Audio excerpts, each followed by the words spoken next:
I'm Barry Kibrick, and I want to thank all of you who have been tuning into our show via YouTube. As a staple on PBS, I'm so grateful that you can now see our full episodes online. I hope you're enjoying them, and please subscribe to our channel so I can continue to make them available to all. Thank you. The summer blockbuster film has been a staple of the industry since the beginning. This year, one of the most anticipated is a sequel, Guardians of the Galaxy Volume 2, a science fiction comedy from Marvel and Disney that will sell enough popcorn to fill a galaxy. But what happens when a director has a philosophical vision that transcends the medium? I'm Barry Kibrick, and we'll find out when we meet James Gunn, the writer-director of Guardians of the Galaxy Volume 2.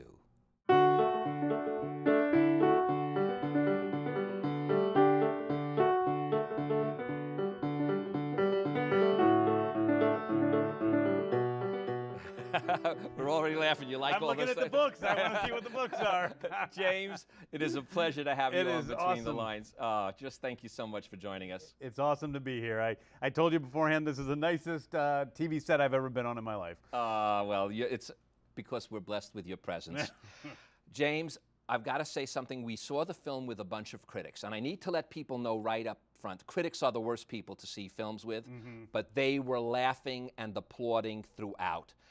Yet, I'm about to get into a very philosophical discussion, but I want everyone to know this is a sci-fi comedy, and but Jem, you really put a lot of depth into this. There's sort of a signature that you have with your filmmaking, even from the first one, that takes us deeper than the surface, and especially in this case, when it comes to the relationship between friends and family. Yeah, I mean, I think that was really the idea of doing this whole second movie of Guardians of the Galaxy Volume 2 was the first one was fun. And, you know, one of the things people ask me the most often is, didn't you feel a lot of pressure following up a movie that so many people loved and that was such a big hit? And the truth is that I mean, you always feel pressure making a movie because it's hard work and it's a lot of time, and something like this is incredibly complex. But the truth is I knew people were waiting to see the movie, and I'm a show business person. I love playing to an audience, and it was so much more relaxing making this film simply because I knew an audience was out there waiting to see these characters. And I wanted to do something that was, you know, most sequels stink, really. There's a lot of great ones to look after. You know, Empire Strikes Back, to me, is as good as the first movie. Godfather 2 is as good as the first movie. But I wanted to do something that was much different than the first film, where we continued the story of those characters and we just got to know them, you know, in a deeper way, in a more intimate way. But not only the characters, the story itself has a much deeper and moral on so many levels. And we'll get into that, Sure. but I'll even say that, you know, I'll tell you the one that I think, without giving anything away. In the universe itself, the thing that gets in most people's way is our ego. Yeah. And there's no doubt that in this film, ego gets in the way of the universe. Well, I think that's completely true. You know, the first person I ever told anything about this story to was Chris Pratt. And Chris Pratt and I have very similar careers. You know, we'd both been around for a little while before we did the first movie. He came from, you know, being the chubby sidekick on a TV sitcom. I came from doing independent films. We came together, we made this movie, and we had sudden and incredible success. So that suddenly he could, you know, star in almost any movie he wanted to star in, and I could direct any movie I wanted to direct.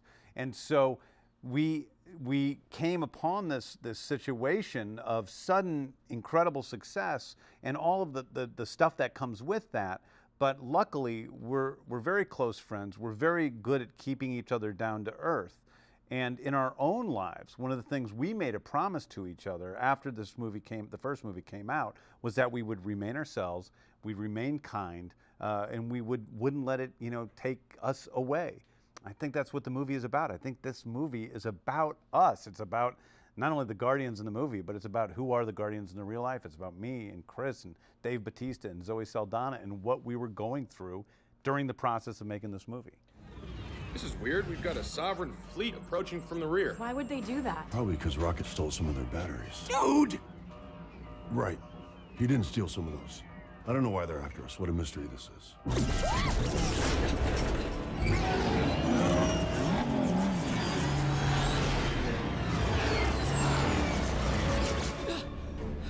What were you thinking? Dude, they were really easy to steal. That's your defense? Come on! You saw how that high priestess talked down to us. Now I'm teaching her a lesson. Oh, I didn't realize your motivation was altruism. It's really a shame the Sovereign have mistaken your intentions and are trying to kill us. Exactly. I was being sarcastic. Oh, no, you're supposed to use a sarcastic voice. Now I look foolish. Can we put the bickering on hold until after we survive this massive space battle? More incoming! Good. I'm gonna kill some guys.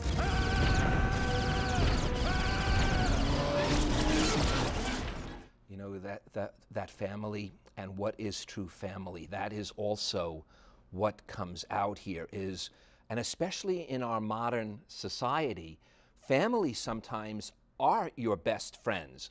In other words, they're not your real family, they're your best friends that become family. This film deals with that relationship between what is a true blood relationship, what is a true relationship based on each other's values, what is a relationship based on the moral qualities of an individual, all of those elements within a comedy in a science fiction realm. Yeah. That balancing act to me was a very purposeful and yet at the same time very soothing to see. Well, I hope so. I mean, I often think of a Guardians movie as a triangle, you know, or it's a table that's a triangle, and there's 3 legs to it. The one leg is the emotion, the other leg is the comedy, and the other leg is the adventure. And you have to have all of those things sort of equal for the table to be firm and have nothing fall off of it. And that is really what it's like dealing tonally with the film. But at the same time, underneath all of that, if you ask me what the true genre of a Guardians of the Galaxy film is, at the bottom of it all is really a family melodrama. And all of the humor and all of the action and all of the adventure really comes out of that. And as long as the emotion is real, as long as the characters interact in a real way, then it makes those other situations a lot more interesting. Well, that's what, in fact, my son Eli said to me before and you're the reason you're here. He's the director of my show, and he wanted James here. He loves the work that you do. But he said one of the things about the universe that you created is as far-fetched, quote unquote, as a sci-fi comedy is, within itself, it's real. It's all real within the reality of the universe. You never feel like you're leaving the reality of the universe you created. Well, that was, I mean, when I first was, it wasn't even when I was first offered Guardians of the Galaxy. When Marvel first came in, they talked to me about doing a movie based on the Guardians of the Galaxy, one of whom was a talking raccoon. I knew them from the comics. My initial reaction was, that's ridiculous. It's going to be silly. But as I was driving home from that meeting, I realized that the talking raccoon was really, that was the most important. He was the heart of the idea. And the idea was to take that a talking raccoon, the idea of it is ridiculous, but if there was a talking raccoon, how would that talking raccoon exist? First you flick this switch, then this switch. That activates it. Then you push this button, which will give you 5 minutes to get out of there. Now, whatever you do, don't push this button, because that will set off the bomb immediately and we'll all be dead. Now, repeat back what I just said. I am Groot. Uh-huh. I am Groot. That's right. I am Groot. No! No, that's the button that will kill everyone. Try again. I am Groot. Mm-hmm. I am Groot. Uh-huh. I am Groot. No, that's exactly what you just said. How is that even possible? Which button is the button you're supposed to push? Point to it. No! Hey, you're making him nervous! Shut up and give me some tape. Does anybody have any tape out there? I want to put some tape over the death button. There's also an imagery you use, what I will call, because something I've covered on my show, the cosmic mind. Yes. And you said your own mind. Yes. So the cosmic mind, okay, maybe you know where I'm going. This is, again, no spoiler, I'm certain of this. But the cosmic mind, in my humble opinion, played a large role in even conceiving of what you did? I think that that's a big part of it. I think a big part of, you know, what that cosmic mind is goes back to a lot of different creation myths, you know, and especially probably Hindu creation myths, where that character and that mind comes from and exists, and how he, you know, continues on and through this singularity becomes a multiplicity. And you use these words in the film. God, even with a small g, doesn't want to be alone. Yeah. Our purpose on this planet and in your galaxy is to literally figure out our purpose. Yeah. 1,000%. I mean, that's the thing in my own life that you know, I think it's been a very difficult thing in my own life to connect to other human beings. For whatever reason, I have a difficult time doing that. I relate to Rocket. I relate to Rocket more strongly than I've related to any character that I've ever dealt with on film and in novels, anything. And I think that's what this movie is about. It's about this tribe of outcasts who all feel completely alone, want to connect with each other, but find the very act of connection so incredibly intimidating and painful that when it starts to happen, they push each other away. Oh. And that struggle is what happens throughout the movie, because in the first movie, it was kind of simple. It's like falling in love versus being in love. It was a bunch of characters who met each other, they came together, they were strong, they loved each other immediately, and now we're seeing them 2 months later. It's only a couple months after the first film, and the realities of that stuff has sort of set in. Well, I want to quote, since you're the writer, I can quote you even both ways. I wanted to tell you that love on so many levels plays a major theme throughout this, but the thing that is interesting is these words, that some unspoken thing. And this is Quill, Peter, you know, relating to Gamora, am I right? Yes, and there is this unspoken thing of love, and you show it within a variety of characters and love on a variety of levels, on that unspoken thing almost with sexual tension, love of mother and father, love of father and son, love of other father, and so love on many levels is driving the galaxy. Yeah, love of sisters, I think, is a big one. You know, the relationship between Gamora and Nebula is probably the secondary story within this movie. Yeah, I mean, I think that desire, you know, in some ways, I think the Guardians learned in the first movie a little bit about how to love. I think a lot of the second movie is about learning how to be loved. So we're taking on especially those characters that are almost completely unable to accept any form of love whatsoever. So the character of Yondu, played by Michael Rooker, the character of Rocket, the character of Nebula, played by Karen Gillan. These are characters who have never known any sort of love whatsoever and have an almost impossible time accepting it. And watching their struggles with that, even though they're aliens and incredible prosthetic makeup and there's silly jokes that are happening around them and explosions and all this stuff, to me that's what's at the center of the film. A few more things that I couldn't help but find at the center of the film, if you don't mind. You put them in there, I hope you don't. And this is kind of interesting because this is almost a theme within Marvel itself. And I don't know if you put it in there because of that or not, it doesn't matter to me. Power and responsibility. I remember the original Spidey, right? That with power comes this response. But in your film, that's the same. There is that message that with power comes responsibility. And if you misuse that responsibility, that has a consequence. And if you use it in the most moral way, then that has a consequence. You know, I'm a huge fan of Stan Lee, who was the one who wrote "With great power comes great responsibility" from the first, you know, Spider-Man story, and I've loved that phrase for my entire life. I know Stan Lee now because I've directed him in a bunch of cameos, and I love him. I love him. This cameo is. It's a good cameo. It is a yeah, good cameo. Yeah, it's a cameo to end all cameos. But Stan is a great guy, and I think that's all that sentiment has always moved me, and that's always been at the center of so much of what Marvel Comics are about. Not even the MCU, the Marvel Cinematic Universe, but within Marvel Comics themselves. So I didn't purposefully go out and say, "Oh, I'm going to put this in the movie because it's about because it's Marvel." But I think that Marvel Comics have affected my life. I've read them my entire life. I still read them. So it's been something that's been a big part of me.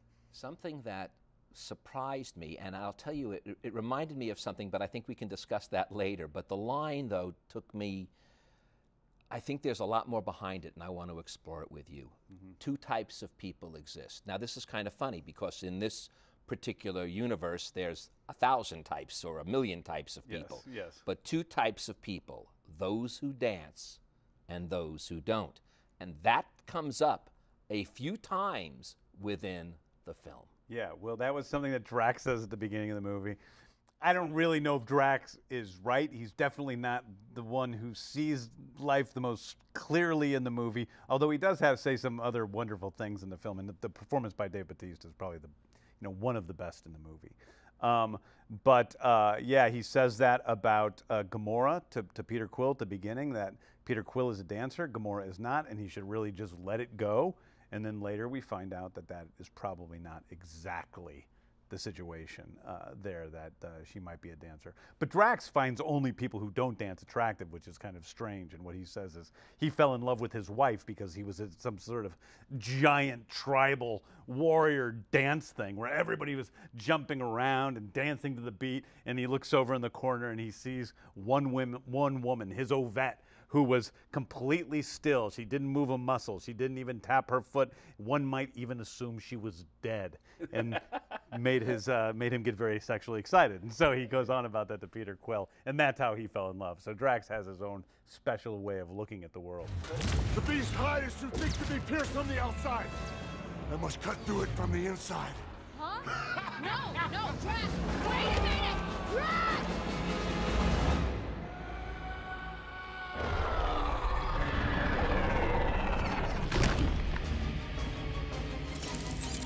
What is he doing? He said the skin is too thick to be pierced from the outside, so That doesn't make any sense. I tried telling Skin him is that! the same level of thickness from the inside as from the outside. I realize that! And Drax, like you said, there is wisdom to him that is hidden from himself. Yeah, perhaps. I find what he says to Mantis later on to be sort of the most interesting thing that he says in the movie, because she touches him, before she touches, he thinks she's very ugly. She's a very beautiful woman. She's played by Wait, are you Clementia. giving any spoilers? Am here? I giving a 'Cause spoiler? I don't know. All right. I can give spoilers. You can. Go ahead. But he tells her, he thinks that she's very ugly, and then he tells her that she's lucky to be ugly because only ugly people know that they're loved when other people love them, because everybody, beautiful people never know who to trust. Well, you brought her up, and I'm not going to spoil it. Sure. And if you didn't, then we're going to go with it. People know she's but in the movie. What that she brings out, and again, I've had many philosophers on this show who say that this is the key to all of humanity's survival: empathy. Yeah. Empathy, many believe, is the key to how we became humans. Yes. And that character that you just spoke of is the ultimate empath. Yes. Yeah, I mean, she is able to touch someone and feel their emotions. She doesn't read their thoughts. She feels what they feel, which means she actually feels it. She doesn't just know what it is. She experiences it herself. Yeah, that's what empathy is. That's Sympathy is when you... Sympathy is sympathize, and empathy is actually feeling what they feel, and that's what she is able to do. And I think that is... There's a great book called Better Angels of Our Nature, which I don't know if you know that book, and which is about how we normally look at the world as a world in which it's kind of getting worse because there's more war and more of this, but it's about how really our world isn't getting more violent. It's getting more empathetic in general, and that people way back when used to empathize perhaps for their children and their wife, and over time our ability to empathize has become a wider and wider circle. And as we go forward in history, perhaps it'll start to encompass a little bit of a wider circle. I think you see a lot of people who don't empathize with people outside of their own immediate surroundings, and it is, I think, a less evolved way of looking at the world. That empathy exists even at that level is important, but I think there's an attachment to another line that you wrote about. I desired meaning. You imbue the universe with the search for meaning and purpose. Yeah. And in a sense, that is, in a weird way, there seemed like a search for everyone to be of human quality. I can't help that. That's what I felt. I know they weren't all humans, but there was a quality that they were searching for that was deeply humanity. Well, I think that's 100% true, and I think that you see that through Kurt Russell's character. I think you see that especially through Rocket and Yondu and what their relationship becomes in the movie. I think that you see these people who are searching to have some form of humanity within themselves and who have maybe experienced the slightest amounts of it. Here's one where you again go back to what it is to be human, and that is history calls great men. Yeah. And I do believe in this case you meant men as mankind.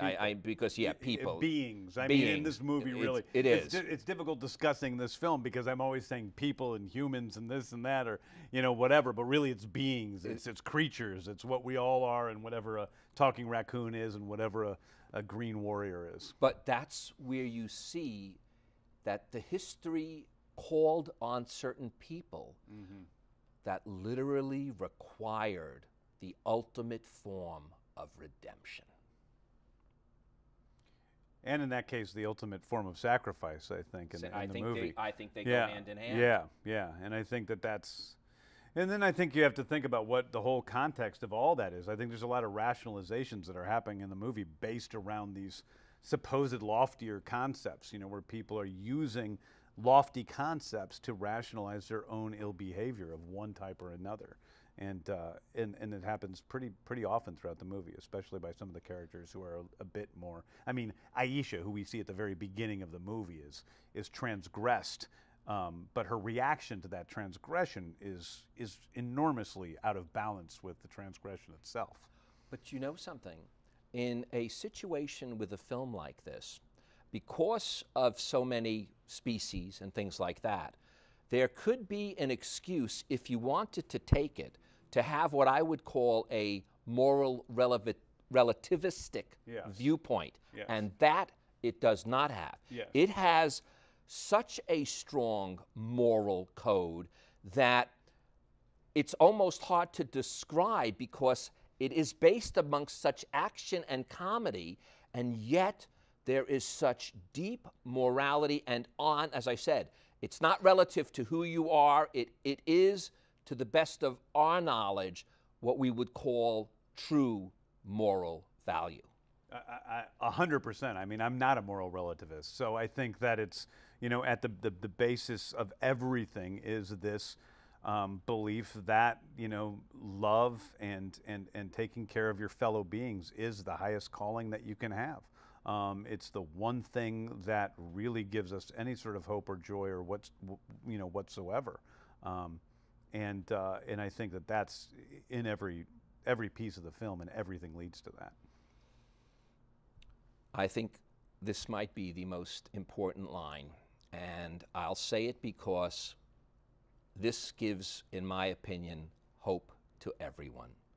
You don't have to believe in yourself if someone believes in you. I don't know, did you mean to get that deep on us or not? But man, I heard that line and I just said, wow. Yeah. I love that line too. The character who says it, I'm not sure he's exactly I'm being not on the level with us. I know, but nonetheless, that's the line that comes out, Yeah. and you can't help it. Yeah. But that line, when it comes out, it refreshes you. Yeah.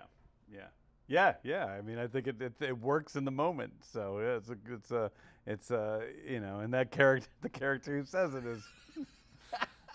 I know we're not, again, spoiler, no alert, we're not saying it. Oh my gosh, I said we could talk forever, Our time is up. That's amazing. James, you were right. You told me it might go quickly, and it did. I am done. I'm over already, especially if I start adding clips. I just want to say, James, thank you so much for doing everything you do. Thank you. It's been a pleasure. I really appreciate it. And thank you for joining us. Now, before we leave, I'd like to leave you with these few more words from Guardians of the Galaxy Volume 2. That thing you search for your whole life is right beside you, and you don't even know it. I'm Barry Kibrick. You can search between the stars and the galaxies, but more often than not, the answer you seek is right beside you. Thank you, James, for being beside me. My pleasure. To connect with Barry, like him on Facebook and follow him on Twitter at Barry Kibrick. And to contact Barry directly, view past episodes of Between the Lines, and read his weekly blog, visit us at barrykibrick.com. Between the Lines with Barry Kibrick is made possible in part by Sam Ash Music, a proud sponsor of Between the Lines with Barry Kibrick. Sam Ash has been serving musicians since 1924. To unlock your inner musician, information is available at samash.com.